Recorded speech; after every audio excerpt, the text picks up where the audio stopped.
Selamat berjumpa kembali dengan saya Inengah Kertabsu. Saya kembali menyajikan pembelajaran jarak jauh pada Universitas Udayana dengan mata kuliah Ilmu Kealaman Dasar dengan topik pentingnya ilmu kealaman dasar.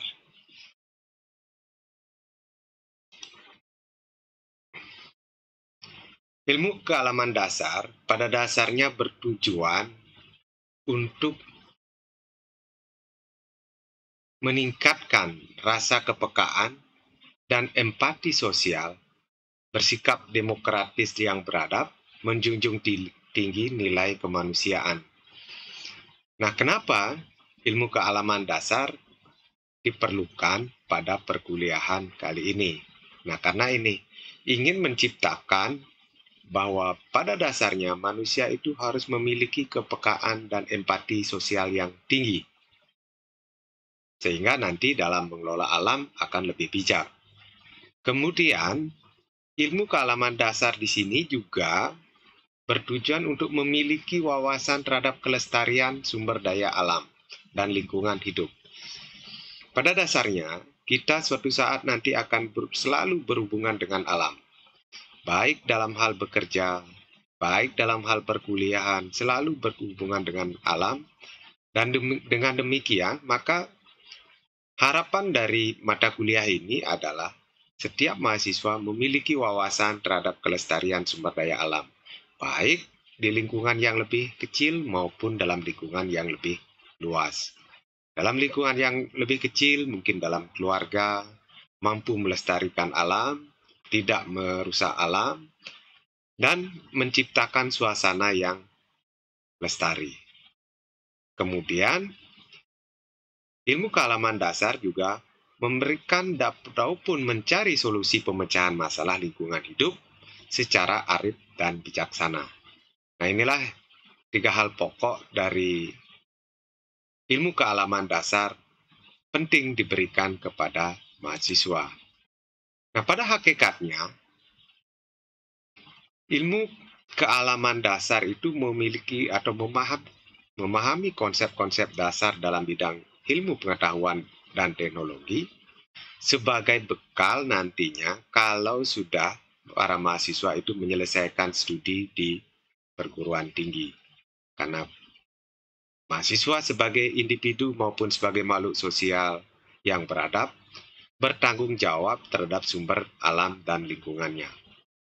Dengan kata lain, mahasiswa perlu ditekankan ataukah perlu memiliki sikap yang bijak dalam mengelola alam, baik semasa menjadi mahasiswa maupun setelah bermasyarakat ataukah menduduki jabatan-jabatan tertentu, sehingga dalam pengelolaan alam nantinya selalu menciptakan kelestarian dan kenyamanan hidup bersama.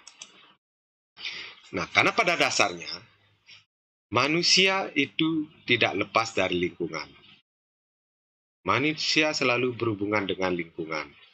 Baik lingkungan abiotik, yaitu benda-benda mati seperti air, tanah, udara, dan lain sebagainya, termasuk bebatuan atau bahan-bahan terkandung di dalam alam, itu selalu berhubungan dengan manusia.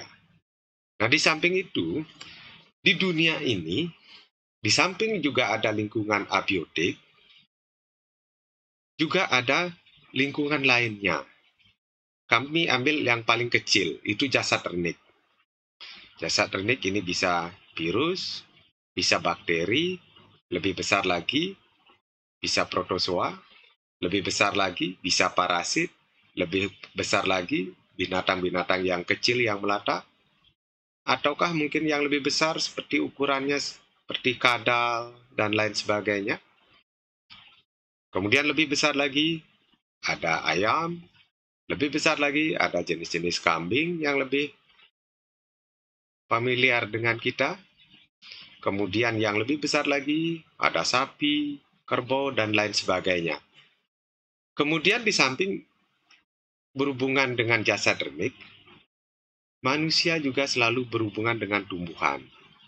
Tumbuhan yang ada di lingkungan kita sangat beragam, dari yang kecil sampai yang tumbuh besar, itu juga selalu berhubungan dengan manusia. Nah, di samping dengan lingkungan abiotik, jasad renik, tumbuhan, manusia juga selalu berhubungan dengan hewan. Baik hewan yang dijinakkan atau diternakkan, ataupun juga hewan yang masih liar. Itu selalu dekat atau selalu berhubungan dengan umat manusia. Nah, dengan demikian, manusia sebagai makhluk yang paling tinggi derajatnya, paling bertanggung jawab terhadap alam. Banyak kerusakan-kerusakan lingkungan itu akibat dari ulah manusia. Banyak, baik berdampak luas maupun berdampak kecil. Sebagai contoh misalnya, Nauru, sebuah negara kecil yang ada di Pasifik. Nauru itu awalnya suatu negara yang sangat kaya. Semuanya disubsidi. Masyarakatnya disubsidi. Kemudian kehidupannya juga disubsidi. Itu karena apa? Karena Nauru itu penghasil fosfat terbesar di Asia Pasifik. Nah, fosfat itu berasal dari kotoran-kotoran burung yang mengendap ribuan tahun. Dan itu sumber pupuk. Nah, Nauru ini kurang bijak dalam hal mengelola alamnya. Dengan demikian apa yang terjadi? Sekarang itu menjadi negara termiskin karena tidak mampu mengelola alamnya. Fosfatnya habis, dengan demikian sumber pendapatannya juga habis dan menjadi negara miskin. Begitu juga ketidakbijaksanaan kita dalam mengelola alam juga bisa kita menengok ke belakang, itu di Jepang. Ada dengan kasus Minamata, di mana manusia mengalami kejang-kejang, kemudian kelumpuhan dan kematian. Ribuan manusia mati akibat dari pencemaran lingkungan. Jadi pencemaran lingkungan yang demikian dahsyat akibat dari ulah pabrik-pabrik yang membuang limbah, maka menimbulkan keracunan pada udang, dan manusia yang memakan udang ikut menjadi keracunan dan meninggal. Kita juga pernah mendengar adanya kebocoran nuklir di Chernobyl, atau tepatnya di Ukraina. Itu juga memakan korban yang sangat besar dan sangat banyak, dengan kerugian yang sangat besar, itu juga akibat ulah manusia. Nah, kalau di Indonesia juga kita sering mendengar hewan-hewan liar masuk kampung, gajah masuk kampung, macan masuk kampung. Nah, itu juga akibat ulah manusia yang tidak pintar atau tidak bijak dalam mengelola alam. Nah, kalau di Bali mungkin kita pernah reklamasi Pulau Serangan yang ditentang habis-habisan. Karena apa? Karena dampaknya terhadap alam itu nanti akan sangat dahsyat perubahannya. Seharusnya alam itu harus seimbang, harus lestari, demikian adanya, sehingga terjadi keseimbangan dan kestabilan di alam. Nah, sekarang ini kita juga dikejutkan oleh kasus COVID-19. COVID-19 itu juga akibat ulah manusia yang tidak bijaksana mengelola alamnya. Beberapa jasad renik, dalam hal ini COVID itu yang disebabkan oleh virus yang awalnya terisolir di suatu daerah di tengah hutan, ataukah mungkin ada pada kelelawar yang tidak menimbulkan kematian, tetapi akibat ulah manusia memburu kelelawar, masuk hutan, maka virus yang awalnya hanya ada pada kelelawar berpindah ke manusia dan menjadi patogen. Timbullah kejadian yang menggemparkan seluruh dunia berdampak terhadap COVID-19 ini akibat tidak bijaksana mengelola alam. Nah, pada hakikatnya, di antara lingkungan yang ada di dunia ini, maka manusialah yang paling tinggi derajatnya. Manusialah yang paling bijaksana harusnya dalam mengelola alam. Kalau hewan, tumbuhan, maupun jasad renik itu selalu menerima apa adanya, tetapi manusia mampu mengelola alam, mampu merusak maupun memperbaiki alam. Nah, karena apa? Karena pada dasarnya, manusia itu punya kelebihan daripada makhluk lainnya. Kelebihan yang diperoleh oleh manusia seharusnya dimanfaatkan untuk kesejahteraan umat manusia. Nah, pada dasarnya, perkembangan manusia itu selalu didasari oleh rasa ingin tahu.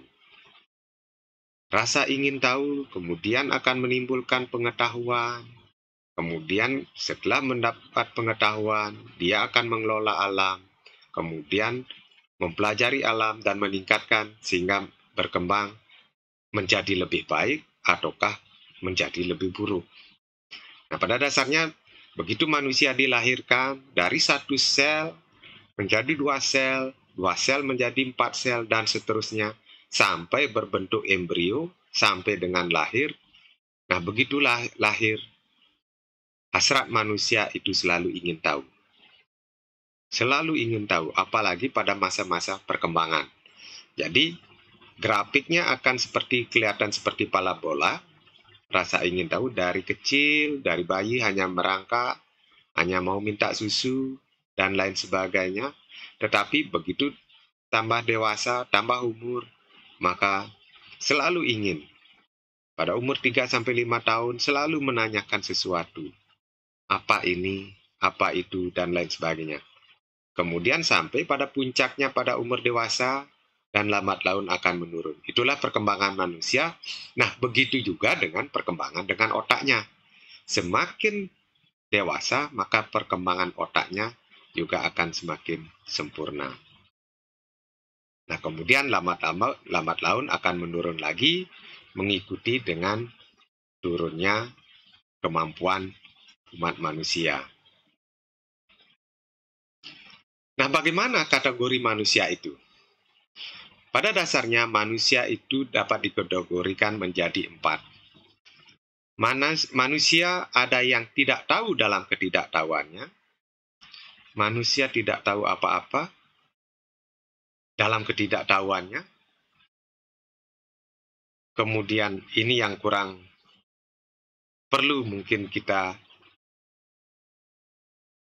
cermati bahwa manusia yang tidak tahu, dia tidak tahu dalam ketidaktahuannya. Berarti apatis dan mungkin boleh dikatakan tidak punya inisiatif dan sangat bodoh. Kemudian yang kedua, manusia tidak tahu dalam ketahuannya. Dia dalam ketahuannya tapi tidak tahu. Jadi manusia yang macam begini itu dia sebenarnya tahu tetapi tidak mampu menggunakan pengetahuannya. Jadi dalam ketahuannya dia tidak tahu. Jadi tidak mampu. Dia sebenarnya tahu tapi tidak mampu menggunakan atau tidak tahu cara menggunakan pengetahuannya. Kemudian manusia tahu akan ketidaktahuannya. Dia tahu dan juga tahu dia ketidaktahuannya, berarti kemampuannya juga terbatas. Jadi walaupun dia tahu, tapi ada beberapa hal yang dia tidak ketahui. Dan ini merupakan sifat dari manusia, tidak semuanya bisa ketahui. Dia tahu akan ketidaktahuannya, dia tahu akan kelemahannya, dia tahu akan kekurangannya, sehingga dengan ketidaktahuannya, dia akan mampu meningkatkan. Nah, seperti mahasiswa. Mungkin mahasiswa itu belum tahu, sehingga harus belajar. Dia tahu bahwa dia tidak tahu, sehingga harus belajar. Kemudian yang sempurna adalah manusia tahu akan ketahuannya. Dia tahu menggunakan pengetahuannya, apa yang dia ketahui dan mampu menggunakannya. Nah, dengan demikian, harapan kita itu adalah sebagai manusia yang tahu akan ketahuannya. Nah, pada dasarnya, manusia yang selalu ingin tahu, baik dari baru lahir sampai dengan dewasa maupun sampai yang sudah berumur. Pada dasarnya itu adalah kodrat manusia, selalu ingin tahu. Nah, seperti pada gambar ini, padahal di pelang ada lubang yang jangan dilihat, tapi memaksakan diri untuk melihat. Atau mungkin suatu saat, para mahasiswa ini pernah jalan-jalan KKN ke kampung, kemudian menginjak tai ayam, sudah tahu tai ayam pasti akan bau, tapi kadang-kadang juga dicium. Benar tak bau gitu. Nah, itu karena rasa ingin tahu. Nah, rasa ingin tahu seperti inilah nanti akan menimbulkan pengetahuan bahwa oh ya benar, bahwa tai ayam itu bau. Nah, seperti itu. Jadi, kodrat manusia selalu ingin tahu. Nah, oleh rasa ingin tahu inilah, maka manusia itu memiliki kehebatan. Dia mampu menciptakan berbagai alat yang menyaingi makhluk hidup yang ada di sekelilingnya. Misalnya, burung bisa terbang, manusia juga bisa membuat dirinya bisa terbang dengan membuat pesawat. Kemudian, ini burung-burung bisa berenang, mengambang di air. Manusia juga bisa membuat alat yang bisa berenang di air dengan menciptakan kapal laut. Manusia juga melihat ada ikan yang bisa berenang, menyelam. Manusia juga bisa menciptakan alat. Nah, inilah kelebihan manusia. Jadi mampu menciptakan alat sesuai dengan keinginannya. Itu kejadian ini tidak mulai pada zaman modern. Pada zaman batu pun itu sudah mulai hal-hal seperti ini. Jadi rasa ingin tahu manusia, rasa cipta karya manusia juga sangat tinggi. Pada zaman batu mampu membuat alat-alat dari batu. Pada zaman logam mampu membuat alat-alat dari logam, termasuk senjata dan lain sebagainya. Nah, dengan rasa ingin tahu, maka akan menimbulkan perkembangan pada pengetahuan, otomatis akan mengalami perkembangan pada ilmu itu sendiri. Nah, ini kita lihat pada sejarah peradaban pengetahuan, bahwa pada awalnya peradaban manusia pada zaman Babilonia itu dilingkupi oleh imajinasi. Jadi, masih mitos, masih dipercaya. Kemudian mereka reka jawaban yang tidak logis karena ada beberapa hal, banyak hal yang belum bisa dibuktikan pada zaman ini. Begitu juga dengan ramalan bintang, itu sangat dipercaya, mempengaruhi kehidupan umat manusia. Nah, itulah zaman imajinasi. Nah, kemudian sampai dengan sekarang itu sudah zaman deduksi dan induksi. Deduksi itu berdasarkan atas pengamatan, pengalaman, logika, rasional, kemudian akan menciptakan hal-hal yang spesifik. Nah, begitu juga pada zaman deduksi itu pada zaman Aristoteles. Jadi pada dasarnya zaman ini dipengaruhi oleh lingkungan. Lingkungan, kita banyak belajar dari lingkungan. Nah, kemudian pada zaman ini sudah zaman induksi. Itu Nicolaus Copernicus, kemudian Johannes Kepler, Isaac Newton, itu sudah memulai dengan zaman-zaman itu. Jadi, belajar daripada hal-hal yang khusus, kemudian menghasilkan kesimpulan yang umum, yang bisa berlaku umum. Jadi, bertolak belakang dengan zaman deduksi. Jadi, dari zaman deduksi itu adalah dari hal-hal umum, maka menciptakan temuan yang bersifat khusus. Tapi kalau zaman induksi, dari hal-hal yang khusus, pengetahuan yang sangat khusus akan menimbulkan kesimpulan yang bersifat umum. Namun pada dasarnya, baik deduksi maupun induksi itu harus seimbang, saling mengisi. Tidak bisa nanti peradaban ini terpisah. Sampai sekarang pun deduksi juga dilakukan, digabung dengan induksi, begitu juga induksi diperlukan dan bergabung dengan deduksi.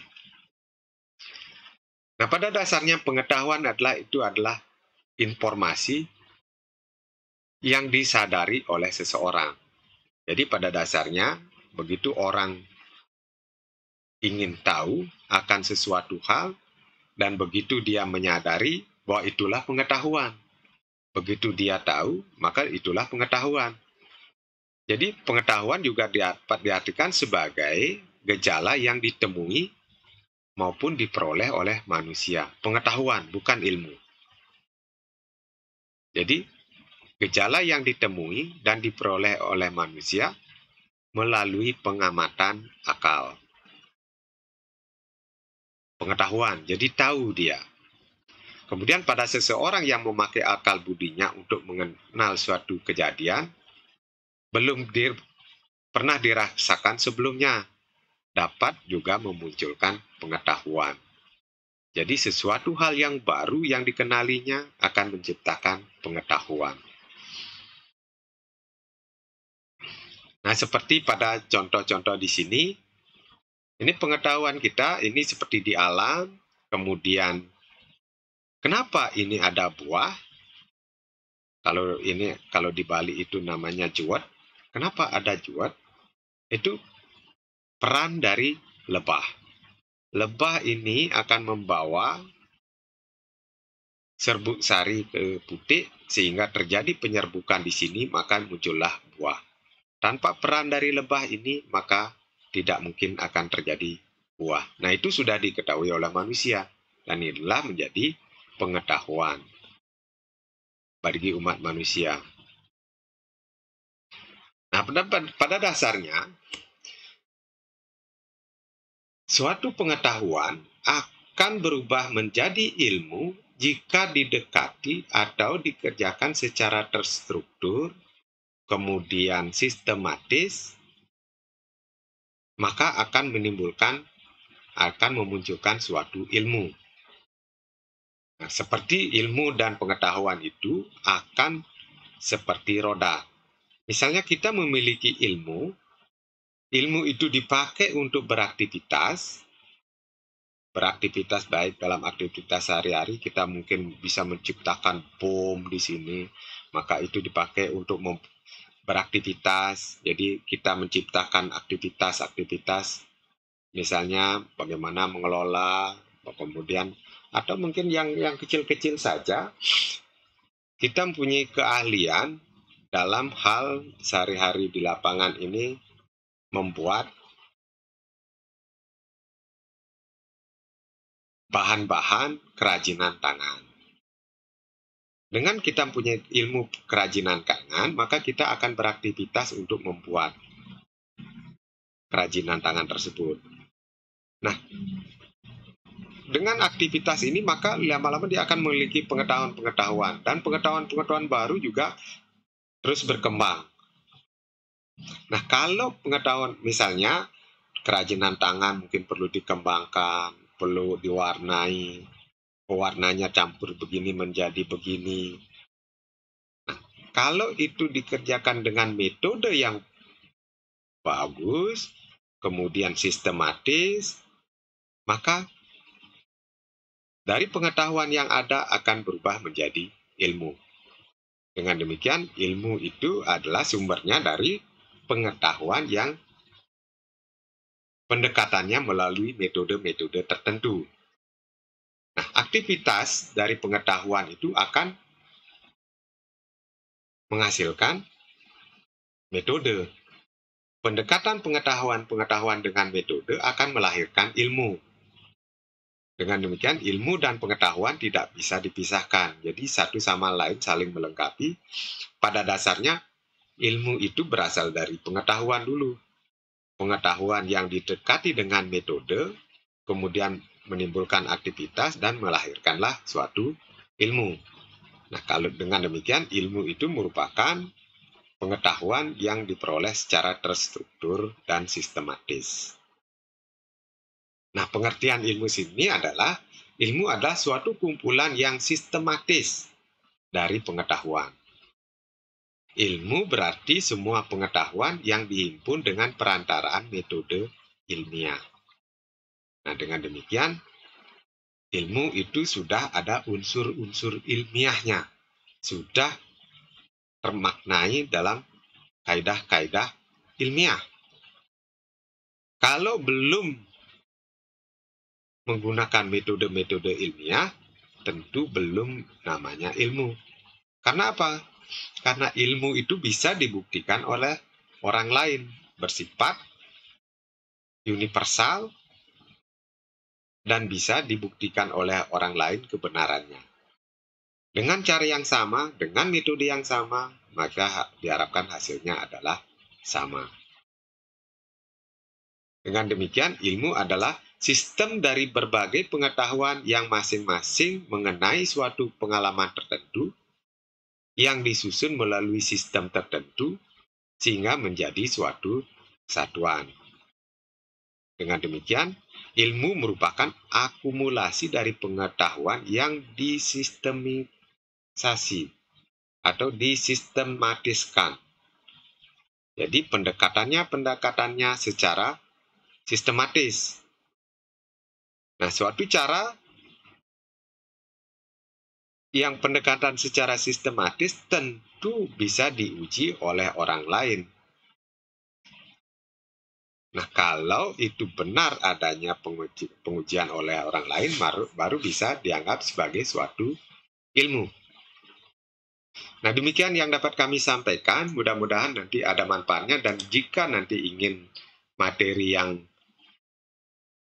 lain tentang metode kealaman dasar, kita bisa dilihat dari channel yang lain, dari materi-materi ilmu kealaman dasar dari apa yang kami sudah sampaikan sebelumnya. Dan terima kasih.